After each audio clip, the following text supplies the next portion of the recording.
Olá galera de Cé Gastronomia, aqui é Maicon Alves, sejam todos bem-vindos ao nosso canal. E no programa de hoje vamos estar conversando com a melhor professora de gastronomia do DF na atualidade, a professora Ana Paula Sabá. Ela vai contar um pouco da sua história, de como ela chegou até aqui na gastronomia. Vai contar um pouco sobre os alunos, curiosidades e muito mais. Tudo bem, professora? Olá, Maicon, tudo bom? Olá, gente, tudo bem? Como começou a sua vida na gastronomia? Maicon, começou de uma forma muito parecida com muitos chefes. Minha avó era banqueteira e desde pequenininha eu a via cozinhando. Lá para os meus 6, 7 anos despertou essa vontade, não de trabalhar com cozinha, mas de começar a cozinhar, de ficar perto das panelas. Minha avó era de família árabe e como todo árabe tem aquela fartura na mesa. Isso despertou tanto em mim como na minha irmã, que eu tenho uma irmã gêmea, essa paixão pela gastronomia. Ela gosta de gastronomia? Gosta bastante. Mas ela trabalha na área? Já trabalhou, hoje não mais, por outros motivos pessoais, mas ela ainda continua muito apaixonada pela área. Ah, que maravilha. É. Mas como você chegou até aqui? Então, aí eu comecei a despertar a paixão na infância. Depois, na adolescência, lá para meus 13, 14 anos, eu comecei a vender doce na escola, brigadeiro, beijinho de coco. E minha mãe, já é falecida, mas ela viu que eu e minha irmã, a gente amava tanto que começou também a incentivar. E ela montou dentro da minha casa, né, onde eu morava com ela, um pequeno estúdio com tudo equipado. Isso a gente era adolescente. Ela montou freezer, fogão, bancada e aos poucos, na adolescência, eu já fui me profissionalizando. Minha família é de São Paulo, então sempre nas férias ela mandava a gente para lá para fazer cursos. Na época não tinha como esses cursos aqui, né? Não tinha internet, esse boom do momento, mas eram cursos muito conceituados da mesma forma, sabe? Chefes famosos, como por exemplo Álvaro Rodrigues, que era realmente da época. E aos pouquinhos, de uma forma bem informal, eu fui pensando que talvez eu podia trabalhar com isso. Quando chegou na minha fase adulta, eu optei por fazer turismo, porque aqui na época em Brasília não tinha curso de gastronomia. Você começou que ano? Nossa, acho que foi 98. Nossa, 98? 98, Você 99. vai 21 anos, é isso? É, por aí. O tempo passa, né, professora? É verdade, tem muitos anos. Aí você continuou até chegar a dar aula? Então, quando eu entrei na faculdade, eu já praticamente trabalhava na área, né? Já tinha passado por alguns lugares, mas assim, eu comecei a dar aula depois de um certo tempo de cozinha mesmo, de rala, né, que a gente chama. Na docência eu estou há 14 anos. 14 anos dando aula, comecei minha história no Senac, depois eu vim para a Unieuro, tenho 8 anos, e eu estou também em outra instituição, que é a Uniceub, né, tenho 3 anos, e com muito orgulho, assim. Hoje eu não trabalho mais com produção, né, porque é complicado você querer abraçar o mundo, né, a gente acha que é tranquilo a parte de aula, mas exige muito, muito mesmo. A docência é linda, mas a exigência é muito alta. Muito mais, porque não é só aqui, né, professora? Em casa você tem que... É o tipo de ofício que você tem que levar trabalho para casa, né? Os bastidores, eu costumo brincar assim, que é bem mais pesado do que a execução. A parte, né, de ministrar aula em si é a parte prazerosa da profissão, mas os bastidores é pesado, sim, é puxado, exige capacitação.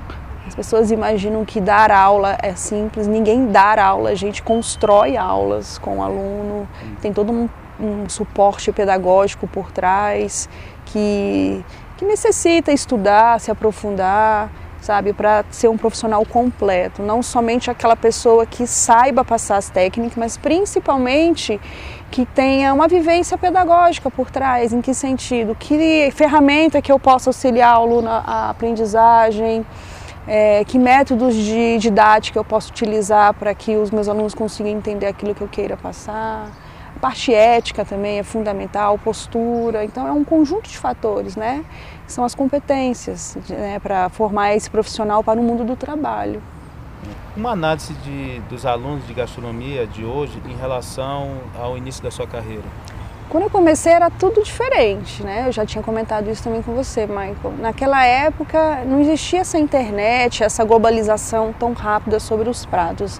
Ao mesmo tempo que isso é muito positivo, né? A internet mostra com facilidade acesso à informação, ao mesmo tempo mostra muitas coisas erradas, eu acho que sem fundamento biográfico.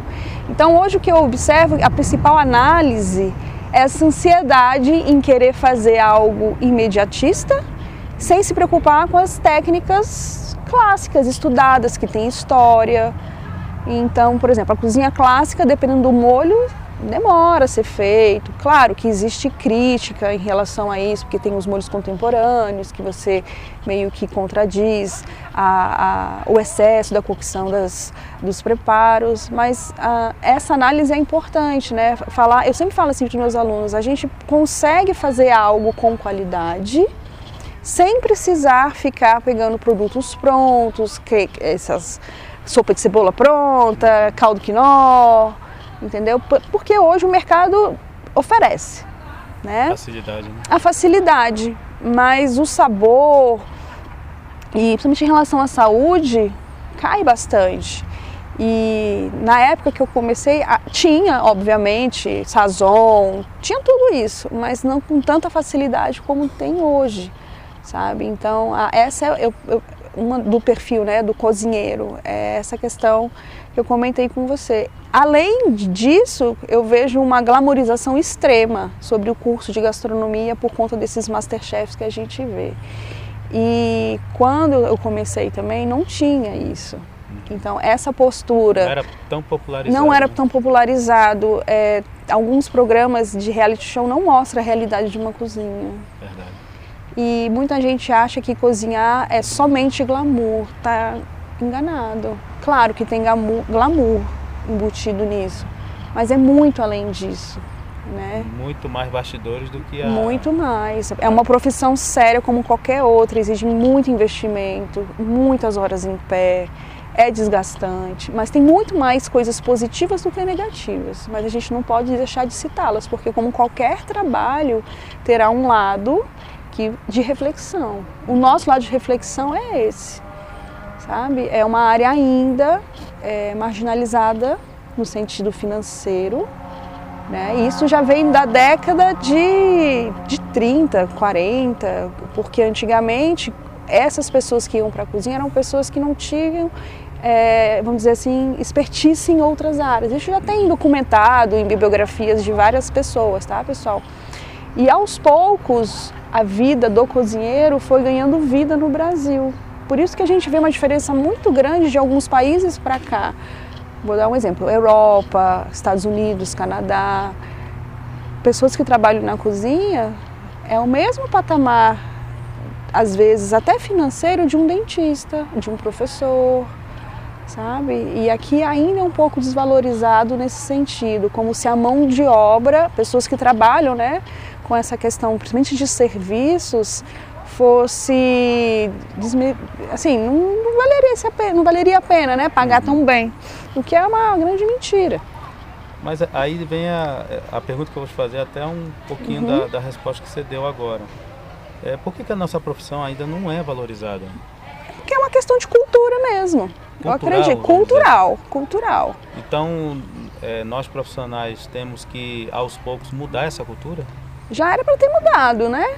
Porque hoje, no século que a gente vive, as pessoas têm a cabeça mais aberta, a gente sabe que trabalhar com serviços é tão importante quanto trabalhar com a área de saúde, e eu acredito que logo, sabe, não vai ser questão de muitos anos não, vai modificar aos poucos.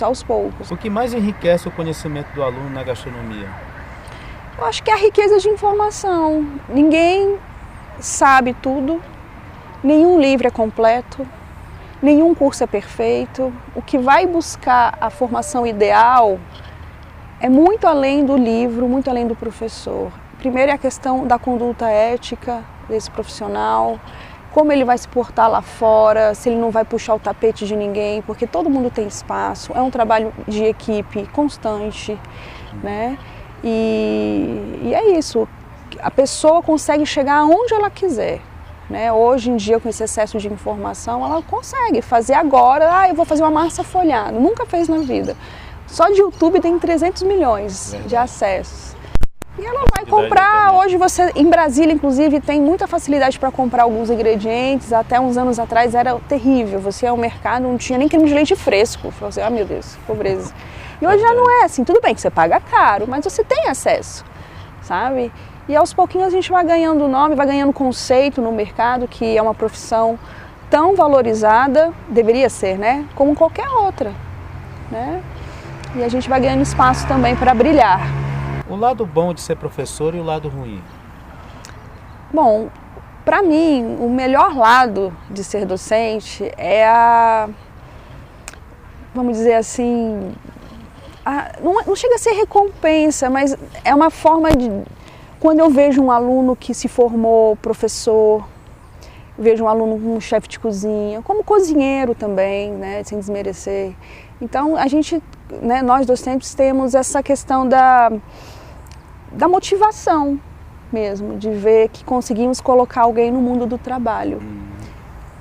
Maior do que o financeiro, sabe? Dá muito orgulho. E o lado negativo é a questão ainda que, como tem no lado do cozinheiro, né? A falta de incentivo do governo, até das instituições privadas, para a gente poder se capacitar, se preparar melhor. Muitos jovens hoje não querem ser professores, então assim, infelizmente aqui no Brasil a gente vê muitos cursos de licenciatura, curso de matemática, história, letras. Falta professores na área de gastronomia, professor? Falta professor. O que mais falta, na verdade, são pessoas preparadas. A gente vê muitos cozinheiros querendo dar aula, mas não tiveram oportunidade de trabalhar com docência. Será e que docência... ele tem um conhecimento, mas não consegue transmitir? Seria? Exato, porque no curso de gastronomia não tem matérias referentes à pedagogia. Não tem nada de licenciatura, nada, é zero, porque é um curso tecnológico, né? É verdade. E aí, muitas vezes, esse profissional vai ter que procurar um curso de extensão ou um lato sensu, que é uma pós-graduação voltada para ensino superior, que é importante ter, mas você vai aprender o ofício mesmo na prática. Verdade. E muitas pessoas são excelentes cozinheiros, mas falta oportunidade também de começar a docência. Então a gente repara muito nisso. Excelentes pessoas cozinhando, mas com pouca experiência didática, que isso é a vida que vai dizer, né? Ele vai construir esse saber na carreira mesmo. Perfeito. Teve algo inusitado que você não esquece, professor? Já tive vários. Já tive aluno que jogou óleo no outro. Nossa. Óleo, briga, né? Briga na cozinha. Que a gente sabe que dependendo ali do dia, os ânimos ficam alterados, até pela questão da pressão. É uma profissão estressante. E eu já presenciei jogar óleo, mas depois toma para tomar cerveja. Igual presídio, o que acontece ali, morre ali, depois voltam a ser amigos. Maravilha. Sabe? Mas eu já presenciei muito mais coisas positivas do que negativas. Muito mais mesmo. É uma área encantadora que eu acho que merece muito carinho, atenção, principalmente incentivo de todos nós. É bom que a gente resolve logo ali as tretas, né? É assim mesmo. Qual a sua próxima meta, professora? Minha próxima, a curto prazo? A longo prazo? A curto, médio prazo é terminar meu mestrado. Eu estou finalizando meu mestrado em Educação em Portugal. Hoje você é coordenadora, né, de uma faculdade? Sou coordenadora da pós-graduação da Unieuro. Né? Então eu sou docente em 3 instituições aqui e coordenadora da pós da Unieuro, que é gastronomia, correria. É de domingo a domingo, mas é uma opção de vida, né? Mas você tem uma meta agora de... finalizar esse mestrado. Aí com o título abrir mais portas, a minha pretensão é dar aula fora de Brasília. Precisa muito, assim, tem muita pós-graduação boa em São Paulo, no Rio, no Sul. E essas aulas funcionam assim, a cada 15 dias, um final de semana. E aí o meu objetivo é esse, é transmitir também, né, um pouco que eu sei nesses outros estados. Mas para isso precisa do título de mestre, é importante. Tá tendo muito agora curso de gastronomia à distância. Isso é válido, professora, na sua opinião? Vai depender muito do currículo da faculdade. É bom ter, mas eu não acho que seja... esse aluno pode parar só por ali, porque é muito subjetivo você cozinhar, né? Principalmente em relação a gosto. A pessoa vai fazer, mas nunca vai. Espero que mais pessoas fiquem apaixonadas pela gastronomia, né? Que a gente sempre veja pessoas comentando sobre esse lindo trabalho que a gente executa, né, Maio? E é isso mesmo. A gente tem que valorizar mais nosso trabalho. Valorizar mais, né? E a gente unido vai ficar cada vez melhor. Valeu. Tá bom? Gente, não se esqueça de curtir esse vídeo, deixe seu comentário e se inscreva no nosso canal e compartilhe esse trabalho. Um forte abraço e até o próximo vídeo. Tchau, tchau, gente. Obrigada.